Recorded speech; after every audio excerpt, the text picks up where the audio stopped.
We celebrated the machine. We called it invincible. A titanium ghost, forged in secret fires. To hunt in the shadows of space, we spoke of its speed. Mach 3. Faster than the missiles sent to kill it, we spoke of its altitude, 85,000 feet. A place where the sky turned black at noon.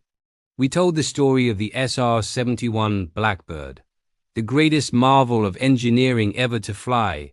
But we forgot one thing. We forgot the man inside. The machine was a legend. For the pilot, it was a prison, a 900-degree coffin, strapped to a leaking bomb, a monster that demanded a sacrifice.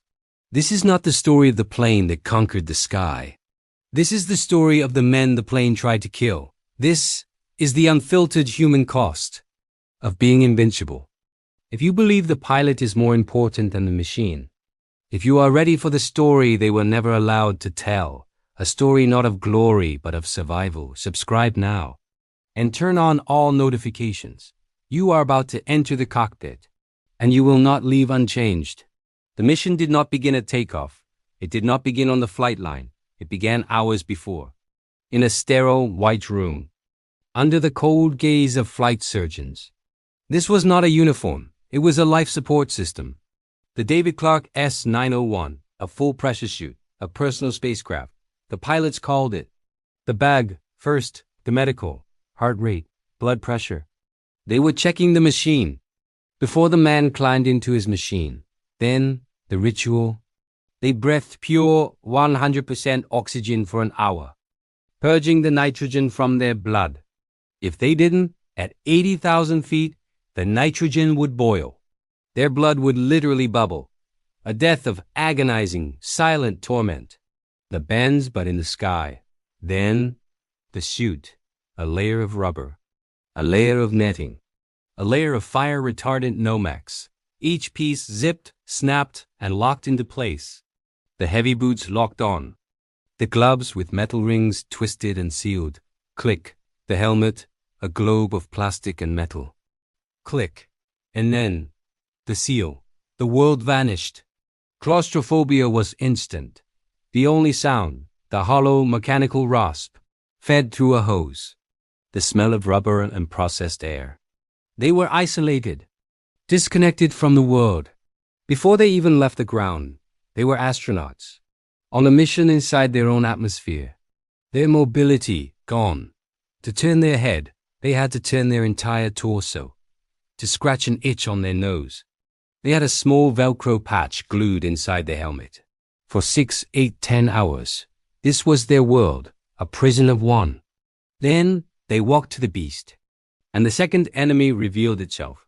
The smell hit them first, a sharp, acrid tang that cut through the filters.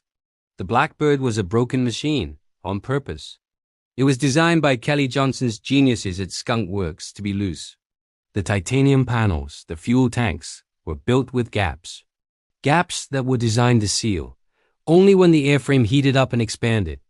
At Mach 3, on the tarmac, its own lifeblood, the JP-7 fuel, pooled in vast, shimmering puddles under the black fuselage. It was designed with a high flash point, so it wouldn't ignite at 900 degrees. Waiting for a spark, the ground crews in special gear hosed them down. Any static charge, any stray spark from a boot heel, could turn the hangar into an inferno. They were strapping into a 100,000-pound lighter that was already leaking. Strapped down.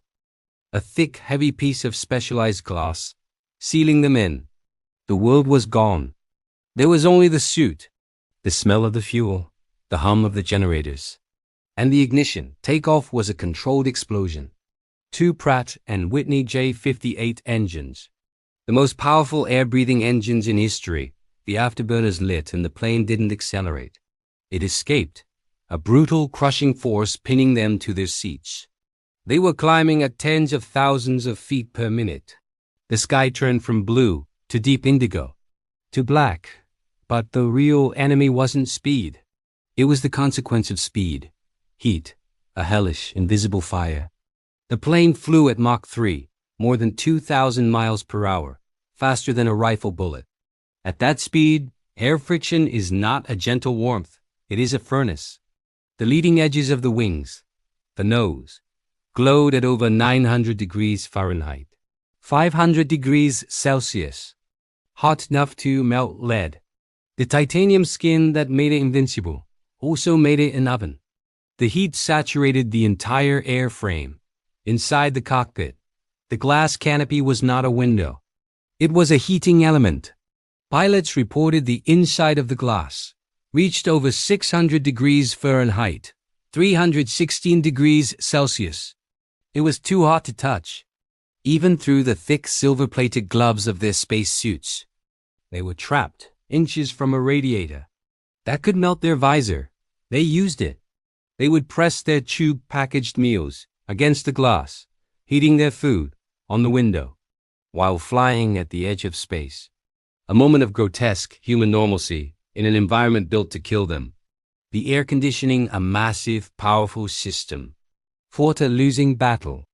It pumped freezing cold air into the suits, just to keep the pilots conscious. But the ambient heat was relentless. They were soaked in sweat. They reported sweat pooling in the rubber boots of their suits. Dehydration was a constant threat. They drank water, only to have it pour from their bodies, for hours. They were being slow-cooked, flying at the absolute ragged limit of human endurance, strapped to a machine that was actively, constantly, trying to melt what runs through a mind, flying faster than a bullet, 25 kilometers above the earth. What part of your humanity do you sacrifice just to survive the flight? Leave your honest thoughts in the comments below. They flew with this heat, but their greatest, most immediate fear, it was the machine itself. They called it a turbojet, moved forward and backward at the front of the engine, controlling the supersonic air. It was all run by an analog computer. If it miscalculated the airflow for even a millisecond, an unstart was not a gentle flameout, it was an explosion. The supersonic shockwave was instantly ejected from the engine. The engine's thrust went from 30,000 pounds to zero. Instantly, the other engine on the other side of the plane was still pushing with 30,000 pounds of thrust. The result was the most violent yaw imaginable in aviation. Pilots described it as hitting a solid brick wall. At Mach 3, a force so violent it snapped their heads against the canopy. It could rip the plane apart. And it did. January 25, 1966. A test flight over the remote deserts of the American West. Pilot Bill Weaver. Reconnaissance Systems Officer RSO Jim Swear. They were pushing the limit. Mach 3.18. Over 78,000 feet. A routine test flight. A turn was scheduled until it wasn't. A sudden catastrophic failure. A right engine unstart, followed a second later by the left. A sound of tearing, screaming metal. The plane banked violently. Weaver fought the controls. But there were no controls to fight. The SR-71 was disintegrating around him. The G-forces were unimaginable. Pinning him to his seat, he was being crushed and torn apart. At the same time, the aircraft was tearing itself to pieces. A supersonic explosion of titanium and fire. Weaver was not ejected. There was no time. He was ripped from the cockpit, torn from the dying machine, still strapped to his ejection seat, into the void. The last thing he saw, the Mach-meter, pegged just past 3. Then, blackness. He was unconscious, tumbling through the thin, cold air of the stratosphere. He awoke, falling in a strange, silent, terrifying world. He was confused. He thought he was dead. He looked up and saw a strange orange and white parachute. His own, his suit, his prison had saved him. The bag had inflated. The emergency oxygen had kicked in. It had protected him from the vacuum. The seat had automatically separated from him. The parachute had deployed. He was alive. He fell for miles, a human meteor. He landed on a remote New Mexico ranch. His suit, shredded by the G-forces. His helmet, visor, and mask, gone, torn from his head. He was alive. His partner, Jim Swear.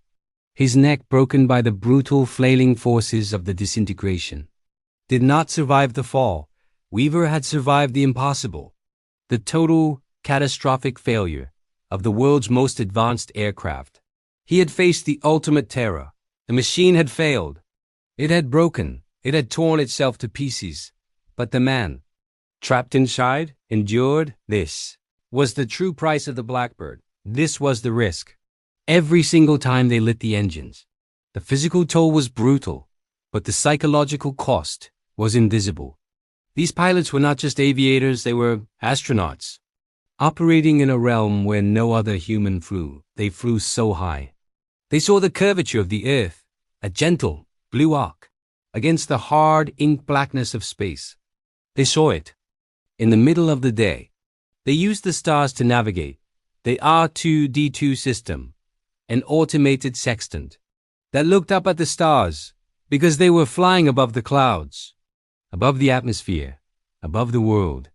They described a feeling of detachment, a profound divorce from the planet below. They were the invincible ghosts, untouchable by any weapon, undetected by radar, and utterly, profoundly alone. Two men in a pressurized bag, inside a melting titanium tube, trapped between the inferno of speed and the cold, silent vacuum of space. The SR-71 was a legend of engineering, a masterpiece, a monument built of secrecy and titanium, but that legend was written in the sweat, the fear, and the sacrifice of the men trapped inside. The machine was the body. The pilots were its human soul. They were the ones who paid the price for its invincibility. They were the ones who flew the prison and called it a plane. Their story redefined the limits of human endurance. It proved that the most powerful component in any machine is the will of the human spirit. If these are the stories that must be told, the unfiltered chapters of history, the ones that change how you see the world, subscribe and turn on the bell. Your journey into the cost of war and the price of victory has only just begun. Now, watch the story of the perfect weapon, the Valkyrie, that never even got the chance to fight.